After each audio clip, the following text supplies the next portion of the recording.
Hello, folks. Welcome to my channel, Rico's Paradigm. Before I get started, can I please have you like, subscribe, and hit that notification bell so you get my latest videos when they come out? Today, I want to talk about why I think schooling your kids in the Philippines may be more beneficial for their mental health. The country's education system emphasizes social relationships, mental health intervention programs, and inclusiveness, which collectively contribute to a supportive environment for students. The cultural context and community oriented approach further underlies these benefits, suggesting that Filipino schools can play a vital role in fostering positive mental health among children. For a number of reasons, sending your kids to a school in the Philippines might be better for their mental health. Key elements of the Philippine educational system and larger societal environment, from the cultural emphasis on community and family values to the comparatively lower academic pressure compared to other countries, contribute to students' more balanced mental well being. Here is a list of reasons to consider. Number one, social relationships. Social relationships are cultivated in Philippine schools, which is beneficial for kids' mental health. Robust social ties offer a feeling of acceptance and encouragement, which are crucial elements in mitigating emotions of isolation and unease. According to studies, these kinds of interactions can greatly improve Filipino students' academic achievement and overall educational experience. Classroom collaboration fosters teamwork, peer support, and engagement, all of which have a positive effect on students' emotional well being. Number two, programs for emotional support. In the Philippines, integrating mental health programs into schools is a crucial part of education. These initiatives, like Sandigan or Sandalan, are designed to meet students' mental health needs, especially in the wake of COVID-19 pandemic. Schools can help students effectively manage stressors related to academic pressure and personal challenges by offering structured emotional support through counseling and mentorship. These kinds of interventions have been demonstrated to have a significant positive effect on students' mental health, turning schools into havens and resources for a lot of people. Number three, K to 12 educational reform. The K-12 program, was implemented in 2011, changed the Philippine educational system by extending basic education from 10 to 13 years. This all-inclusive school system makes it possible to have a more balanced curriculum that emphasizes social and personal growth in addition to academic success. Students are afforded a chance to participate in extracurricular activities by adding years of education. Activities that promote creativity, teamwork, and emotional resilience, all crucial for mental health, include athletics, the arts, and vocational training.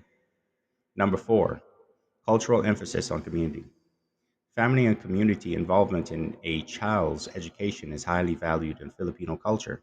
Because of this cultural context, community members, parents, and educators frequently work together to support the learning environments of their students.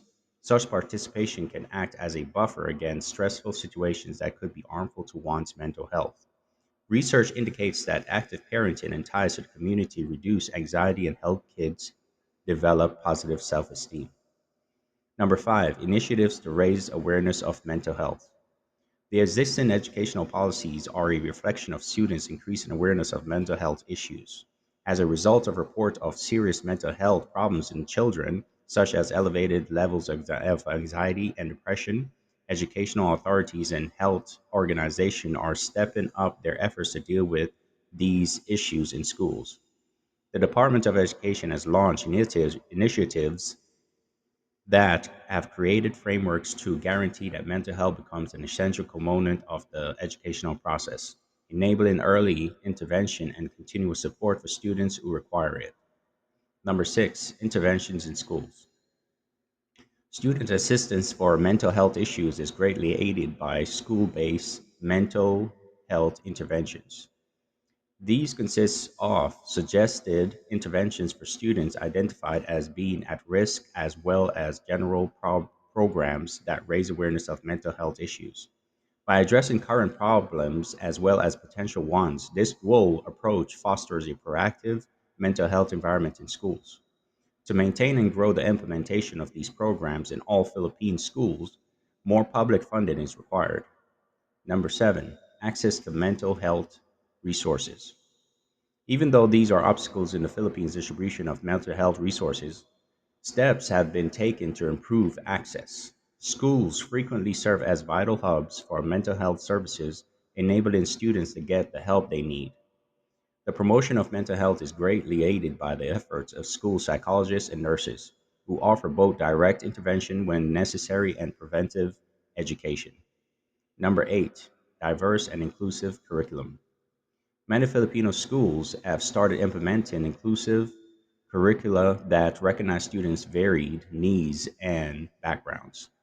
Programs designed for Muslim and indigenous populations, for example, show consideration for the cultural elements that impact mental health. For students, this inclusiveness helps create a sense of identity and validation that is critical to their psychological well being. Number nine, focus on teacher well being. Since schools in the Philippines are aware of the close connection between teachers' mental health and students' mental health, they also prioritize supporting teacher well being. A more positive school climate can benefit teachers and help them fulfill their roles as mentors and educators more successfully. Instructors who are well supported foster an environment that benefits students' mental health. Number 10, encouraging life skills and resilience.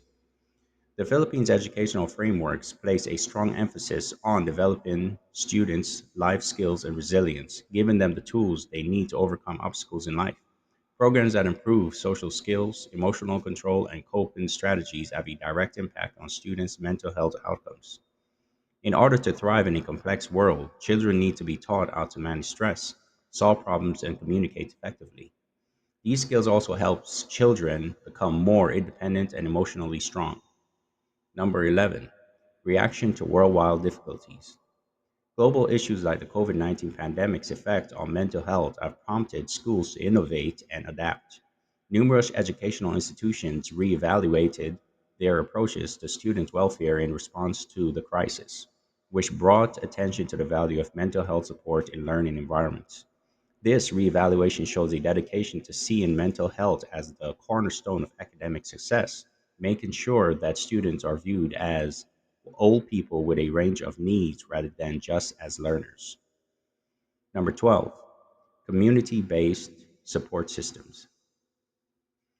Building community and school collaboration is essential to improving students' mental health.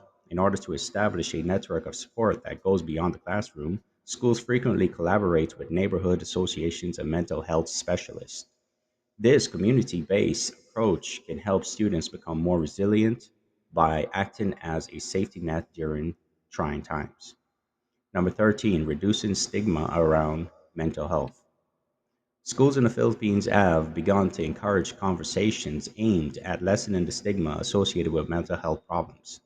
By making these discussions commonplace in the classroom, students are inspired to ask for assistance without worrying about being judged. In order to empower students to proactively and effectively address their mental health concerns, there needs to be a cultural shift. In summary, schools in the Philippines can promote an environment that prioritizes children's mental well being in addition to academic achievement by incorporating mental health support into educational practices. This can be achieved through a combination of social support, proactive intervention programs, culturally sensitive curriculum, and a commitment to reducing stigma. Essentially, putting equal emphasis on mental health and education results in a comprehensive strategy that develops competent, well rounded people ready to succeed in the modern world. All right, folks, that's all for today's show. Thank you for watching again. Don't forget to like, subscribe, and hit that notification bell. Until next time.